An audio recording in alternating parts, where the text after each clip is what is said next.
Paz do Senhor Jesus, igreja. Amém. Paz do Senhor Jesus. Amém. Glória a Deus, glória a Deus. Hoje, né, assim como todos os dias da nossa vida, até aqui, o Senhor tem nos sustentado e todo dia o Senhor nos batiza com a sua misericórdia. Todo dia Ele vem nos permitindo uma oportunidade para que a gente faça diferente, para que a gente seja diferente, para que a gente seja melhor. Todo dia Ele nos permite essa chance para nós. As Lamentações de Jeremias, o livro de Lamentações, seu capítulo 3, os versículos 22 e 23, vai ter 2 versos ali que são poderosíssimos e que corroboram com o que eu disse agora. As misericórdias do Senhor são a causa de não sermos consumidos. As suas misericórdias não têm fim. Novas são a cada manhã. Grande é a sua fidelidade. O nosso Deus, Ele é fiel conosco. E às vezes nós não somos assim tão fiéis como Ele. Mas pela sua misericórdia, a gente está aqui hoje para poder ter a graça, a oportunidade de ouvir um pouco mais da palavra, tentar reter essa palavra no nosso coração e, acima de tudo, praticar. Porque a Bíblia, ela é bem explícita no que ela traz enquanto ensinamento. De nada adianta sermos carregados de teoria, de conhecimento, se não praticarmos. É a prática. Porque a palavra ensina, mas é o exemplo que arrasta. E a gente tem que, então, praticar aquilo que está aqui. Glórias a Deus, igreja. Glórias a Deus. Nós ouvimos esses últimos dias, né, igreja? Um certo alardeamento aí sobre as condições meteorológicas, né? Nós tivemos até o anúncio aí por parte de algumas instituições governamentais acerca do cancelamento de aulas, dado as previsões que eram um tanto quanto alarmistas, né? Um tanto quanto, de certa forma, inspiravam algum tipo de cuidado. E imagino que, assim como eu, muitos aqui oraram para que, de certa forma, isso se dissipasse e isso não fosse um risco, não oferecesse um risco aqui para o nosso município e para municípios vizinhos, né? A palavra diz que em meio a uma tempestade estavam ali todos os discípulos de um barco e de repente Jesus, que estava dormindo, Jesus fala, né? Fala para o vento se acalmar, fala para o mar se acalmar. E para eles aquilo causa um espanto terrível, porque quem é este que até o vento acalma? Quem é esse que até o vento obedece? Quem é esse que até o mar obedece? É Jesus. Eu tenho certeza que muitos oraram aqui, e pela misericórdia de Deus, o nosso município ficou livre de qualquer evento mais extremo, e que tomara que não tenhamos notícias de municípios próximos ou qualquer outro estado que tenha algum tipo de problema, ainda mais nessa época do ano, né, em que a gente se aproxima aí de momentos que são festivos, de certa forma, independentemente de ser a época correta do nascimento de Jesus ou não. Entramos nessa questão teológica, mas na razão da celebração, principalmente em razão de família, do ajuntamento familiar, né? Então, pela graça de Deus, que Deus possa guardar todas as cidades, todas as casas de eventuais intempéries. Eu estava ali fora antes de começar o culto, igreja, e eu estava olhando no muro aqui a garagem aqui da casa, né? E tantas memórias foram sendo revividas ali. Tantos momentos ali com o seu Wilson, com a família, né? As coisas que o seu Wilson tinha naquela garagem, aquelas dezenas de bicicletas, motores que ele tinha ali, os carros que ficavam ali, e eu memorizando, trazendo à memória todos aqueles momentos ali. E tudo é memória, né, igreja? A gente tem que saber que tudo na vida vira memória, as coisas boas, as coisas ruins, as coisas nem tão boas. Então a gente tem que ser uma pessoa boa. Uma boa pessoa para que a gente seja uma boa memória. Para que quando alguém pensar, ou quando alguém lembrar, a gente vai pensar, vai dizer que saudades. Bons tempos. Que saudades de viver aqui, né? Que saudades de estar aí com o seu Wilson, né? Bons tempos aqueles, bons tempos. E hoje a gente está vivendo memória, a gente está construindo memórias hoje. Então seja uma boa pessoa, para que você seja uma boa memória, em nome do Senhor Jesus. Sabe, igreja, que todos nós somos um testemunho vivo do que Deus fez, do que Deus faz na vida. Todos nós aqui. A maioria já disse isso infinitas vezes, várias vezes, que todos nós, se fôssemos para fazer uma lista daquilo que Deus fez na nossa vida, nós teríamos ali algumas linhas para escrever. E se fôssemos para testemunhar aqui em frente ao púlpito, de repente nós faríamos uma fila e gastaríamos algumas horas, se não dias, para expressar tudo aquilo que Deus fez na nossa vida. E eu digo isso e reafirmo porque eu sou um exemplo, assim como o presbítero Claudemir Cabral, né? Sempre ele fala acerca de tudo aquilo que Deus fez na vida dele, coisas improváveis e impossíveis até. E para mim também, eu já falei em outras oportunidades, que talvez o mais improvável fosse eu, para de repente um dia estar atrás de um púlpito falando acerca do amor de Deus. Mas hoje eu estou aqui, e hoje eu estou falando sobre ele. E Deus, ele tem feito tantas coisas na minha vida, sob o ponto de vista pessoal, familiar, profissional, né? Espiritual. Sabe, igreja, há alguns anos eu tenho tido o privilégio, a oportunidade de fazer homenagem a Deus em algumas formaturas de escolas que eu trabalho. Desde 2019 eu tenho feito isso todo ano. Todo ano, essas oportunidades vêm vindo. Algumas semanas passadas, eu tive a oportunidade de fazer uma homenagem a Deus. Talvez já ouviram falar naquele Espaço Álamos que tem ali na entrada da Vila Nova. Eu não conhecia aquele lugar meio granfino, né? Enfim, lugar meio diferente ali. Eu não conhecia, sinceramente, e eu fui ali. Estava abarrotado de gente. Centenas. Se não, de repente, tivesse mais de 1000 pessoas lá tranquilamente. E eu tinha a incumbência não só de falar enquanto paraninfo da turma, mas falar de Deus. E naquela oportunidade, nervoso, com medo, ansioso, eu falei acerca de Deus. E eu falei sobre 1 Coríntios capítulo 13, igreja. 1 Coríntios capítulo 13 vai falar sobre o amor. Paulo vai gastar um capítulo inteiro falando acerca do que o amor pode fazer na vida de uma pessoa. E parafraseando o que Paulo escreve ali, ele vai dizer que mesmo que ele falasse a língua dos homens, as línguas angelicais, sem que ele tivesse amor, a voz dele seria como um som vazio, uma voz vazia. Ele vai dizer que mesmo que ele tivesse condições de ser um profeta e de ter todo o conhecimento do mundo, sem amor nada adiantaria.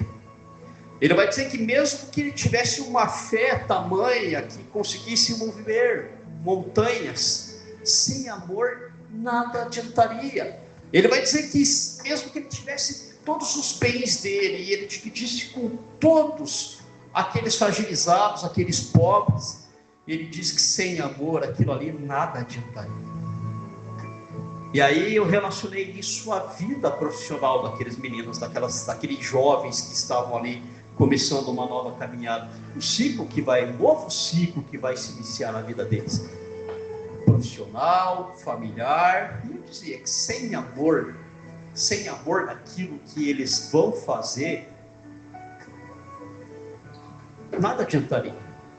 Porque a gente sabe, se a gente faz alguma coisa que a gente não gosta, a gente está fazendo meio que por obrigação. Você não vem no culto aqui obrigado, você vem porque você gosta. Pelo menos assim eu acho que seja, né? Você vem não por um mero rito que você tem que fazer, mas você vem porque você ama vir aqui, ama participar dessa membresia, de ouvir a mensagem de Deus, de ter uma palavra de afago, de esperança, né? Então a gente tem que fazer as coisas, e assim eu falava para aqueles jovens acerca do amor. Eu dizia a eles para que eles fossem luz, assim como Jesus diz: eu sou a luz do mundo. Jesus falou: vós sois a luz do mundo. E eu dizia para eles: sejam uma luz, sejam aquela luz que vai espantar, que vai apagar as trevas da ignorância, as trevas da desigualdade. Que eles pudessem ser aquela luz que levasse uma esperança às pessoas. Eu dizia a eles, como o presbítero citou, Salmos 30 aqui, que o choro pode durar um dia, uma noite, mas a alegria vem pela manhã. Eu dizia a eles, relacionando ao movimento que a Terra faz, né? O movimento de rotação, que é o responsável pela sucessão dos dias e das noites. Nenhuma noite dura para sempre. Eu dizia a eles que haveriam noites, haveriam momentos da vida deles que eles encontrariam obstáculos, que eles teriam dificuldades de fazer fluir aquilo que eles queriam, mas que seria um momento, porque chegaria o dia em que as coisas aconteceriam como elas teriam que ser. E eu tive a oportunidade de falar de Deus. Tenho certeza que muitas pessoas incrédulas estavam lá. Muitas pessoas que, de repente, professavam outras fés. Mas eu falei do amor de Deus para eles. Ontem, igreja, eu estava ali no Cicobi, uma formatura de 9º ano. Eu tive a oportunidade de falar de Deus, igreja.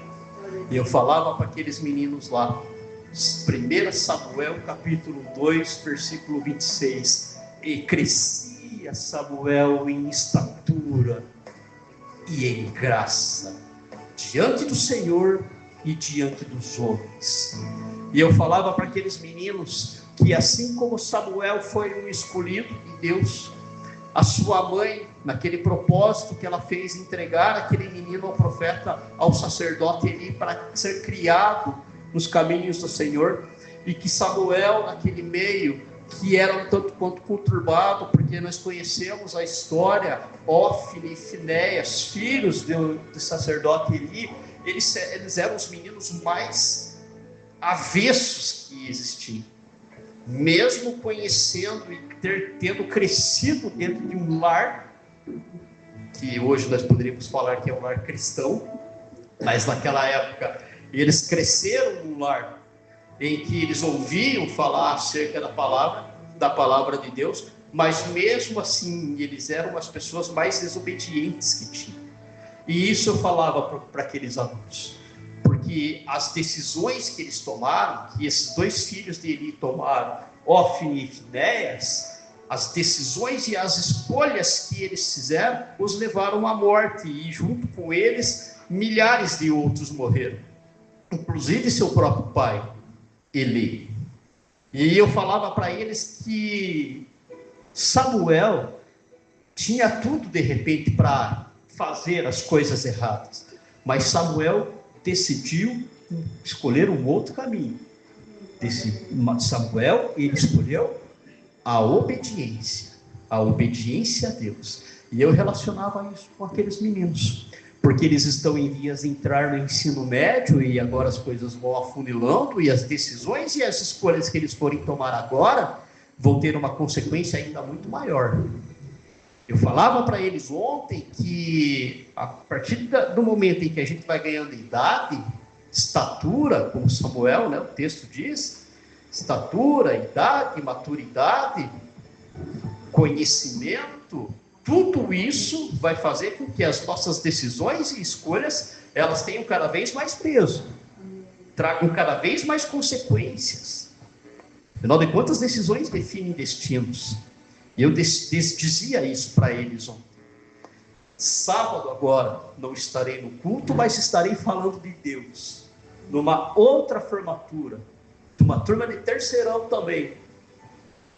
E quando eu vou falar sobre 1 Coríntios capítulo 3, eu vou falar para eles que o momento da vida deles de tomar leite, aquele alimento mais processadinho, ele acabou. A partir daquele momento em que eles estão se formando, agora eles vão ter que consumir um alimento sólido. Eles vão ter que ter estrutura para consumir esse alimento sólido. E é isso que eu vou falar para eles no sábado. Então, igreja, isso que eu estou falando aqui não é para dizer que eu sou melhor do que ninguém, igreja. É para dizer, olha o que Deus faz. Misericórdia de Deus. Vocês não me conheceram antes. Não me conheceram, igreja.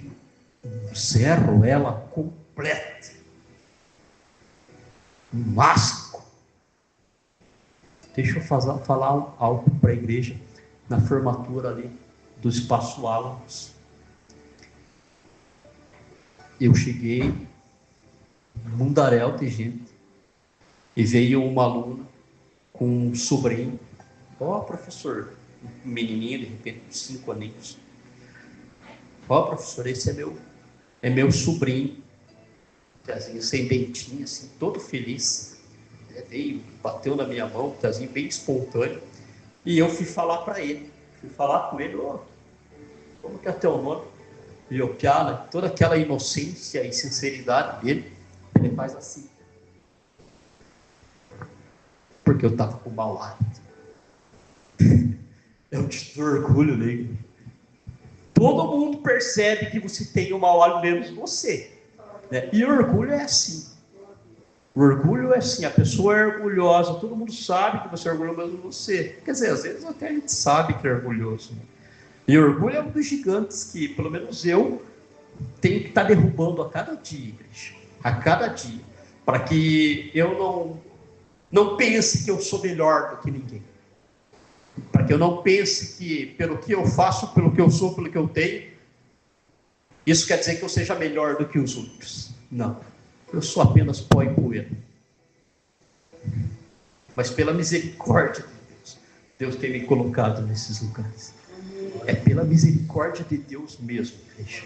E assim, são milagres que Deus faz. E assim como Deus me tirou da onde me tirou, Ele pode fazer com qualquer pessoa. De repente você pode estar pensando e orando e persistindo em oração aqui por um ente familiar. Você está fazendo toda essa saga, né? Essa saga, todos esses momentos que você está aqui, tudo isso vai trazer um resultado, igreja. Não tenha dúvida disso. Não tenha dúvida. A palavra que eu vou dizer agora, que a gente vai meditar agora, é um exemplo de esperança. É um exemplo de fé. Porque talvez a coisa mais complexa da nossa vida é esperar. Esperar por aquilo que foi prometido. Esperar por algo que você tem orado e que tem demorado a chegar, a acontecer. E a esperança, então, dizem que a esperança é a última que morre, né? Mas às vezes é a primeira que agoniza. Porque quando as coisas não acontecem, pelo menos no tempo que a gente quer que seja, a gente já começa a duvidar do que pode ou não acontecer. na nossa vida.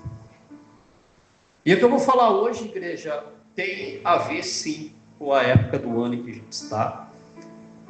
A gente está em vias, né, de celebrar aí o nascimento de Jesus. Volto a falar que, teologicamente falando, Jesus não nasceu agora em dezembro, isso é sabido. Não tem um contexto histórico para que, nem geográfico, nem climático, para que Jesus tivesse nascido em 25 de dezembro. É uma data em que homens escolheram para ser, mas não entrando nesse mérito, mas entrando na questão da simbologia desse momento, que é celebrar o nascimento do Senhor Jesus. E pensando dessa forma, a gente pode ter 50 Natal na nossa vida, 60 Natal, 70 Natal na nossa vida. Jesus pode nascer 1000 vezes, mas se ele não nascer aqui dentro, igreja, se você não permitir que ele nasça aqui dentro, para trazer uma transformação, é mais um ano como outro qualquer. Porque Jesus, ele é aquela pessoa, aquela divindade que traz a transformação, que promove a transformação na nossa vida. E se você não foi transformado ainda pelo Evangelho, é porque você ainda não foi convertido definitivamente. Isso é fato, porque o Evangelho ele é transformação. Ele é a transformação. Eu vou falar de um homem de um profeta, se não um dos maiores profetas que a palavra traz. E, sem sombra de dúvidas, é o maior profeta messiânico que a palavra traz, que é Isaías. Se vocês têm a palavra, eu peço para que vocês abram aí Isaías capítulo 9. Se vocês têm ela aí, por gentileza. Isaías capítulo 9. Glórias a Deus. Glórias a Deus. Glórias a Deus. Ótimo. Glórias a Deus.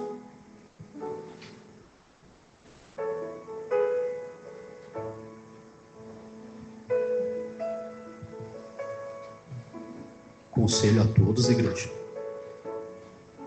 A palavra diz que medita nesse livro dia e noite.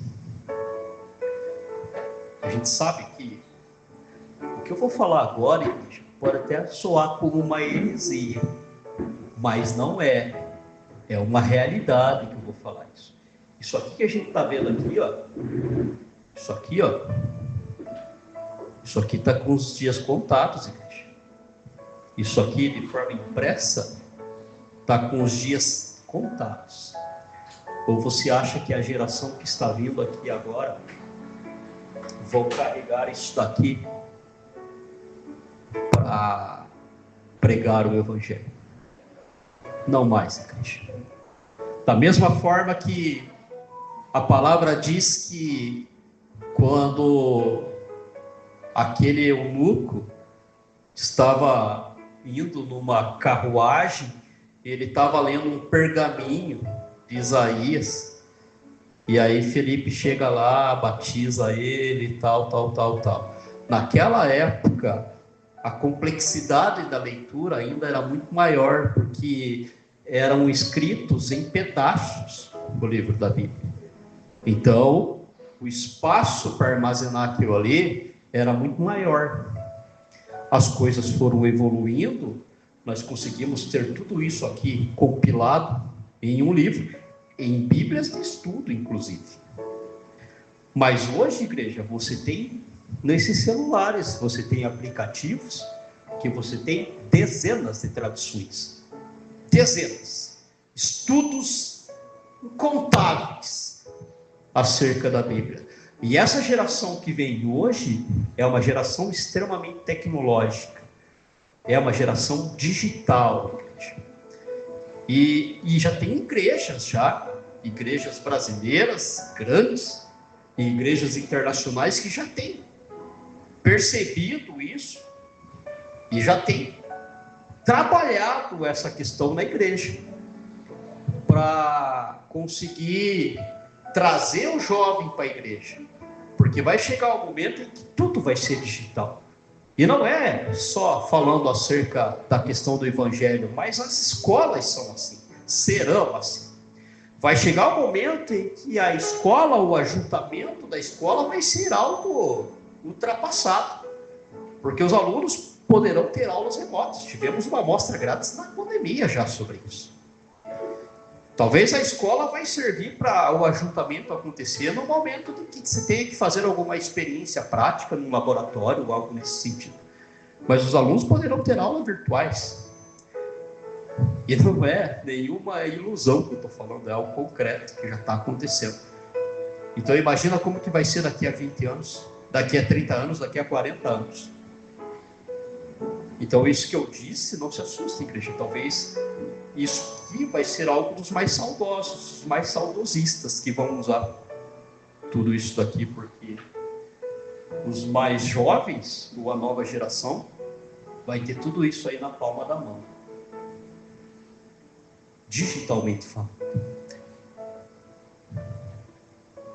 Isaías 9, versículos 6 e 7.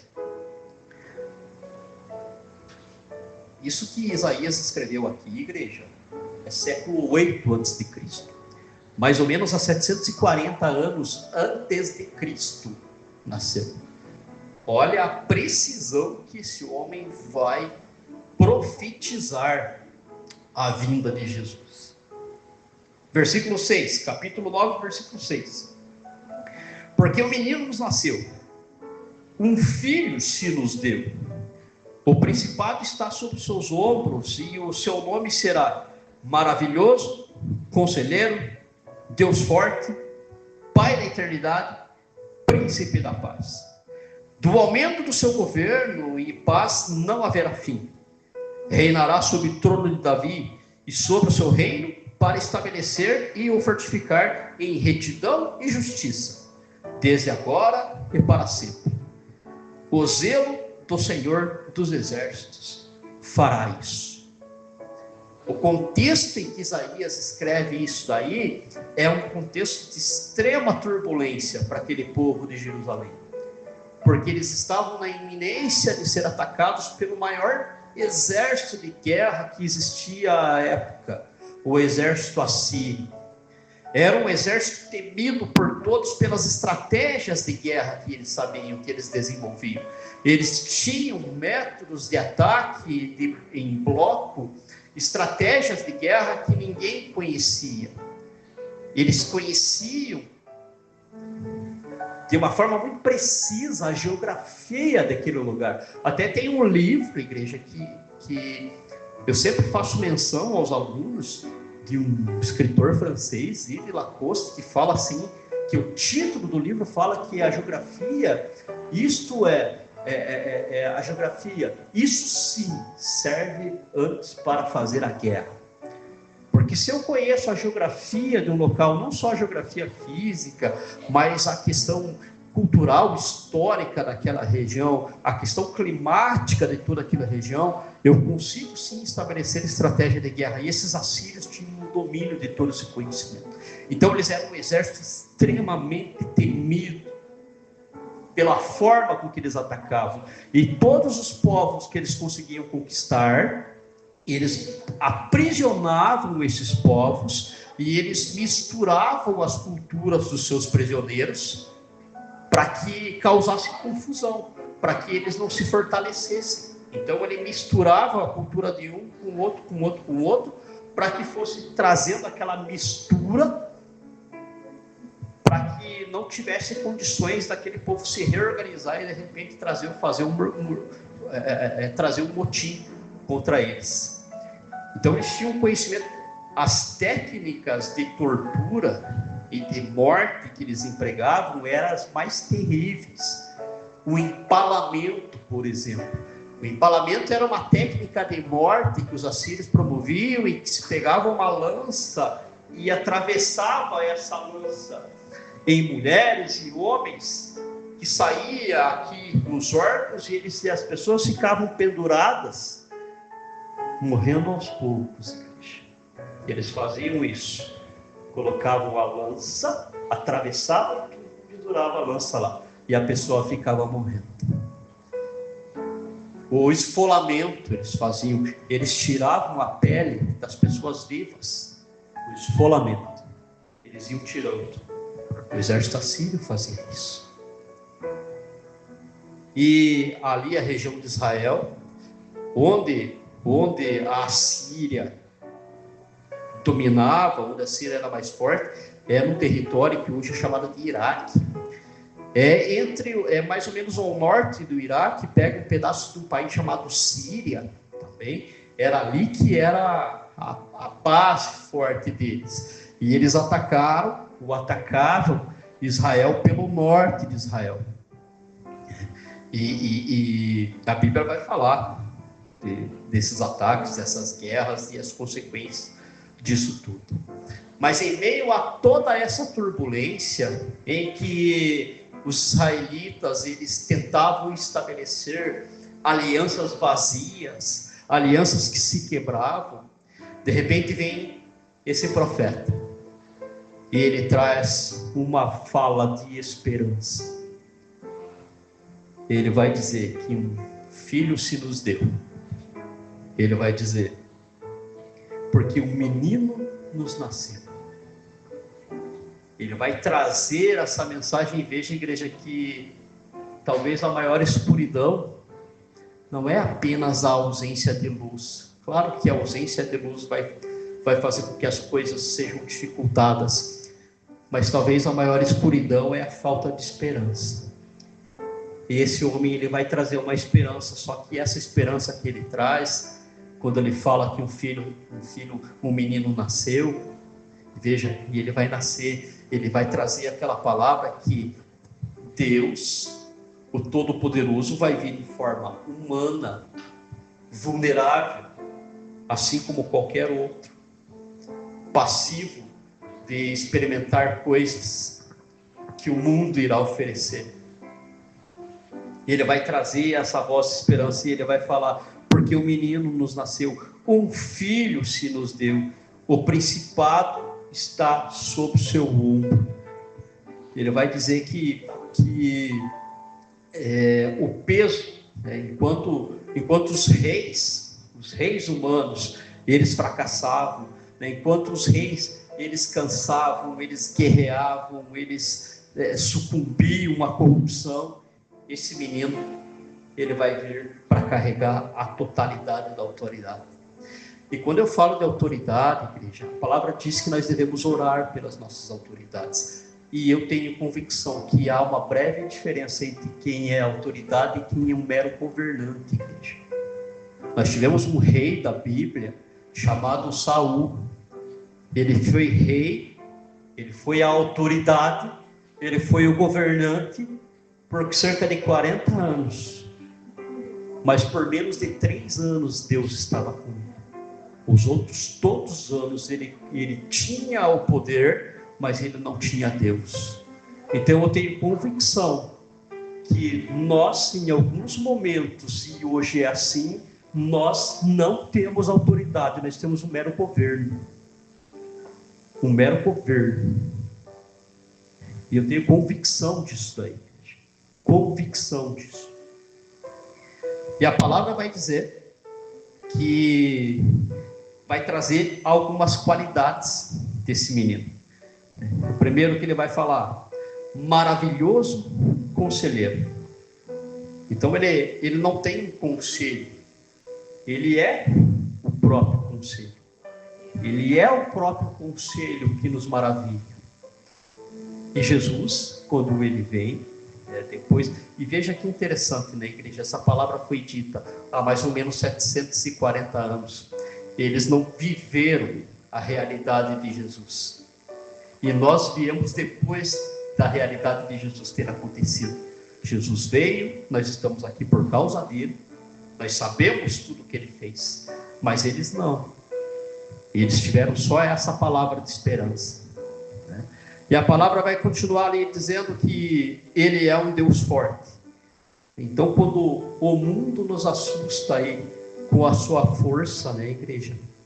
E a gente sabe, a palavra também, ela é muito clara quando ela diz que o mundo jaz o maligno. A palavra vai dizer que a gente vai ter aflições nesse mundo. Mas Jesus, ele vai ser taxativo quando ele diz: tende bom ânimo, porque eu venci o mundo. Ele venceu o mundo, por mim, por você. Então essas aflições que eventualmente a gente vai ter aí, a gente tem que ter a convicção de que a gente já venceu, em nome de Jesus, porque Ele venceu por nós. Ele venceu tudo isso. A gente tem que ter convicção disso, igreja. Eu sei que é difícil, porque às vezes, nos nossos dias de maior tribulação, é difícil a gente colocar em prática o que a gente conhece. É difícil, a gente às vezes meio que sucumbe. E é natural. E não adianta dizer que eu jamais vou ter um momento de instabilidade, porque é real. Todo mundo é assim. Estou falando de falta de fé, e eventualmente até seja, né, essa falta de fé. Mas em todo momento, ou em alguns momentos da nossa vida, em que vão inspirar mais cuidado, de repente a gente fica mais balançado. Mas a gente tem que ter a convicção que Deus, ou Jesus, Ele levou na cruz todas as nossas aflições. Vai dizer também que Ele é o Pai da eternidade. Nesse mundo que tem começo, que tem meio, que tem fim, Deus é eterno. O tempo é algo em Deus. Pensa, igreja, é tão difícil e é, de fato, a gente conseguir mensurar a eternidade. Porque a gente vive o hoje, a gente vive o momento. A gente está preso nesse tempo. E a gente fazer o exercício de pensar numa eternidade é algo complexo. Porque a gente está crendo no invisível. A gente está crendo naquilo que a gente não vê. Então, é um exercício de fé. E é um exercício contínuo dessa crença. Porque é muito mais fácil a gente crer naquilo que a gente encosta, naquilo que é palpável, do que a gente crer naquilo que a gente não vê. Então, a gente tem que ter esse exercício e saber que a eternidade é algo que é muito além dessa ideia de tempo que a gente vive hoje. Imagina você ter uma eternidade num lugar onde você não vai ter dor, num lugar onde você não vai haver pranto, não vai haver pranto, não vai haver tristeza, em que você vai ter um sentimento de amor que a gente nem sabe a intensidade disso ainda. E a palavra vai dizer também que Ele é o príncipe da paz.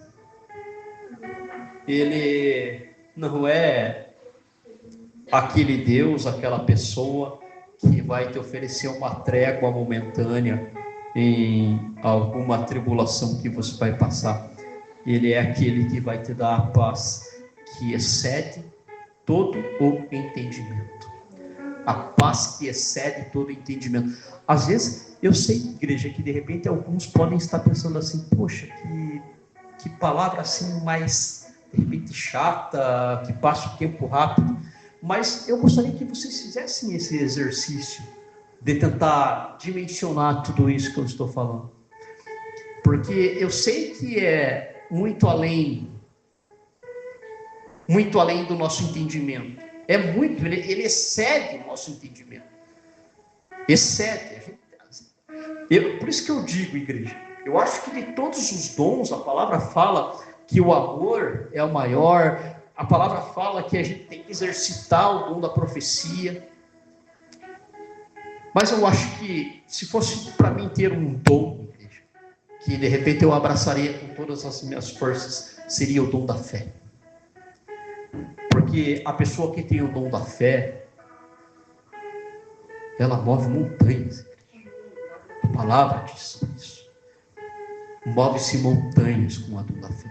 O dom da fé é você jamais vacilar, você jamais duvidar em momento algum da tua vida. Mas a gente vacila e às vezes a gente duvida. E ele vai falar que o zelo do Senhor dos Exércitos fará isso. Imagina, 740 anos antes de Cristo, essa palavra foi dita. E passaram 700 anos. A gente sabe que a Bíblia, entre o Antigo Testamento e o Novo Testamento, a gente tem 400 anos de silêncio. Muita coisa aconteceu ali. Muitos reis, muitos governos, muitas autoridades surgiram, muitas caíram. Homens e mulheres surgiram e deixaram de existir. Muitas coisas aconteceram. Mas pelo zelo do Senhor dos Exércitos, ele permitiu que Jesus viesse em forma de carne. Um menino nos nasceu. Um menino, e ele veio, e ele viveu, ele teve experiências, ele teve profissão, ele cresceu em família, e ele teve um ministério. E ele pôde mostrar, não só em palavras, mas em demonstração de poder pelo Espírito Santo.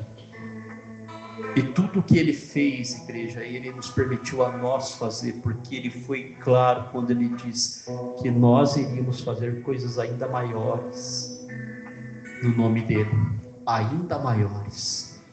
Imagina o poder que você tem, igreja, o poder que nós temos nas nossas palavras, nas nossas atitudes, nas nossas intenções, o poder que nós temos. Mas a gente, às vezes, na nossa rotina, que é desgastante, né? Às vezes a gente vem no culto só no pó da gaita, né? Bocejando e cansado. E às vezes acaba, de certa forma, não assimilando, ou não entendendo, ou simplesmente torcendo para que acabe logo.